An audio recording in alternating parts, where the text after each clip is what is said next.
충격을 견디기 힘들어 무릎 부상을 쉽게 입을 수도 있다. 게다가 무릎 근육이 미세하게 찢어져 염증이 생긴 상태이다.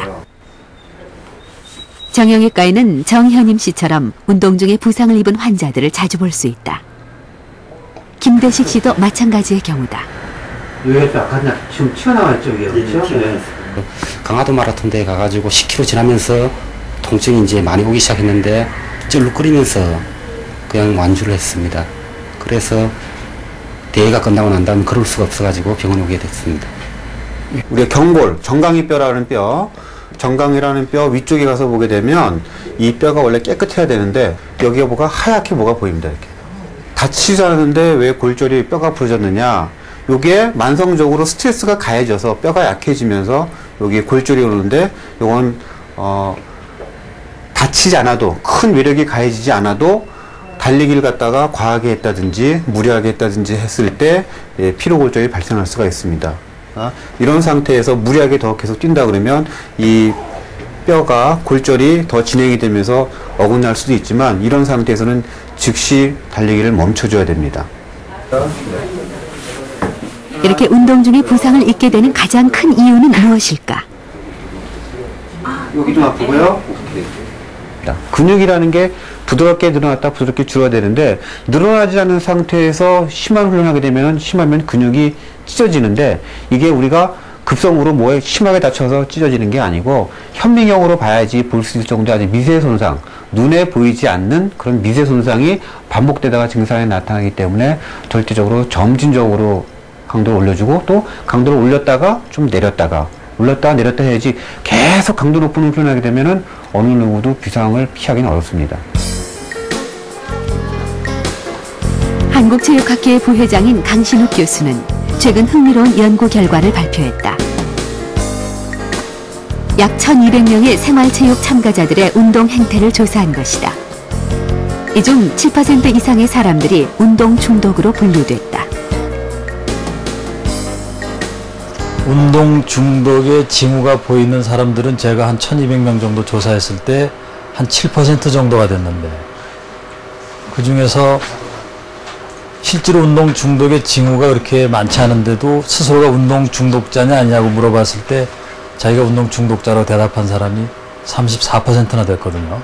자기가 중독돼 있다라는 것을 밝히길 꺼리고 또 그런 사람들로 이렇게 나눠지는 것을 별로 달가워하지 않는데 운동 중독자들이라고 얘기하는 경우는 운동을 즐기는 사람 스스로가 그렇게 하는 경우도 많이 있는 것 같아요.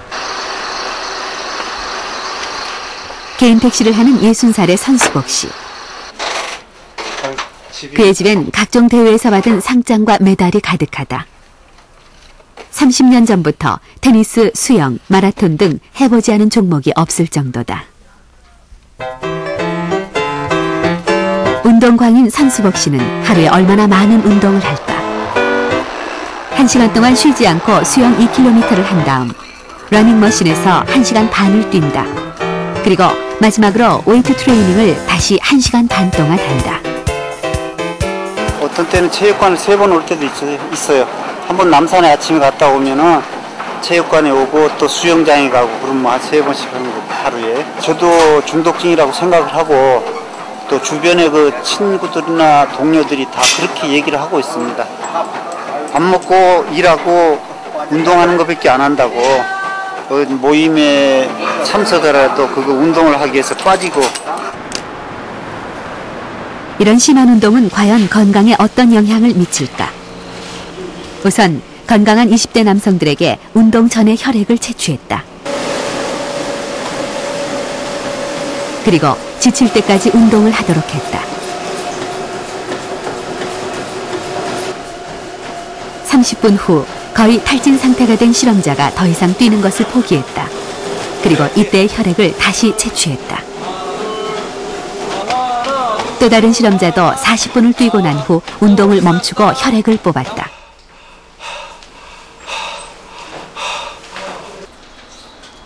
채취된 혈액에서 우리 몸에 해로운 활성산소가 얼마나 분비되는지 분석해봤다. 실험 결과 활성산소가 활성산소가 얼마나 분비됐는지 알 수 있는 MDA란 성분은 31%나 늘어났다. 하지만 활성산소를 희석시키는 항산화 물질인 SOD는 오히려 12%나 줄었다. 운동을 심하게 할 경우, 특히나 그 탈진 운동과 같이 아주 고강도 운동을 할 경우에 그 인체에서 활성산소가 많이 발생하게 되고요. 그러한 활성산소는 지질과 작용해서 과산화 지질을 유발하게 됩니다. 그러한 과산화 지질은 혈관 내벽에 쌓이게 돼서 결국 동맥경화증과 같은 심혈관 질환을 유발하게 됩니다. 그 밖에도 DNA 손상 같은 그 인체에 매우 그 나쁜 영향을 미치게 됩니다.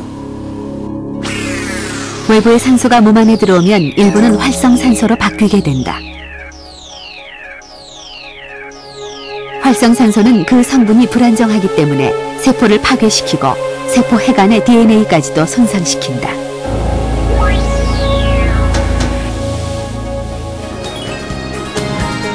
잘못하면 독이 될 수도 있는 운동. 하지만 제대로만 한다면 얻는 것이 더 크다는 것은 분명하다. 이제 운동을 하는 방법을 제대로 알아야 할 때다. 보신 것처럼 과도한 운동은 오히려 몸을 해치는 독이 될 수 있음을 명심해야 합니다. 하지만 자신의 몸 상태에 맞게 규칙적으로 운동을 하는 것만큼 몸에 좋은 보약은 없는데요. 규칙적인 운동은 심장을 크고 튼튼하게 하여 혈액순환을 원활하게 만듭니다. 그만큼 혈액 내 적혈구의 양, 그러니까 헤모글로빈의 양도 증가해서 각 인체 조직으로 산소와 영양분의 공급이 원활해지고 신진대사도 촉진됩니다. 또한 체내에 쌓여있던 체지방률이 감소하고 탄력 있고 강한 근육이 발달하게 되는데요. 그런데 이러한 운동 효과를 제대로 보기 위해서는 먼저 현재 자신의 건강 상태를 정확하게 파악한 뒤 자신에게 필요한 운동 종목을 선택해야 합니다. 동창회 신년 모임이 있는 자리. 중학교 동창생인 이들의 나이는 올해 56이다.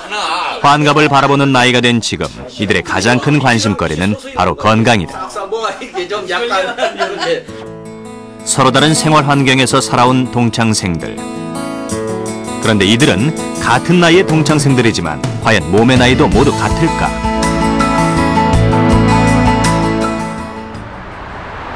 제작팀은 동창생들의 현재 몸 상태를 알아보기 위해 생체 나이 검진을 해보기로 했다.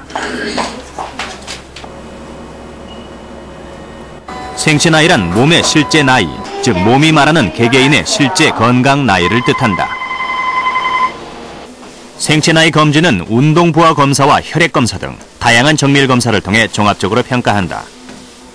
검사 결과 동창생 10명 중 박성범 씨는 운동 능력을 가늠하는 신체 나이가 48세로 가장 적게 나왔고 김규순 씨는 63세로 가장 많게 나왔다. 같은 동창생들 사이에서도 생체 나이는 전부 다 다르게 나오죠. 그러니까 쉽게 말씀드리면 20대 노인이 있고 80대 청년이 있는 거죠. 그래서 그분들 같은 경우에는 가장 중요한 거는 본인들의 생활 습관이 다르기 때문에 그 생활 습관 중에서는 특히 어떤 분은 규칙적으로 운동을 하시는 분이 있고 그러지 않은 분이 있고 그런 요인. 그 다음에 이제 그래서 만들어진 우리 몸의 형태, 체형이 어떠냐. 여기에 따라서도 생체 나이가 많이 차이가 나고요. 그 다음에 중요한 거는 이제 고혈압이나 당뇨 같이 그런 대표적인 성인병을 가지고 있으면 생체 나이가 나빠집니다. 무려 15년의 차이가 생긴 원인은 바로 운동에 있다. 매주 등산 가는 그게 조금 효과가 있었지 않느냐. 평상시에 다른 운동은 안 하고. 평상시에 생체 나이가 가장 젊게 나온 박성범 씨는 20여 년간 등산과 걷기 운동을 꾸준히 해온 것이다. 아침 등산 해가면서 뭐 운동기구 조금씩 하고 그런 정도지. 샘날 지금. 반면 생체 나이가 63세로 나온 김규순 씨는 평소에 운동을 거의 하지 않았다. 검사 결과를 듣고 나니 너무 황당스럽고요. 앞으로는 이제 오늘 검사 처방을 받으면 열심히 운동해서 박성범 씨 못지않게 50대, 40대로.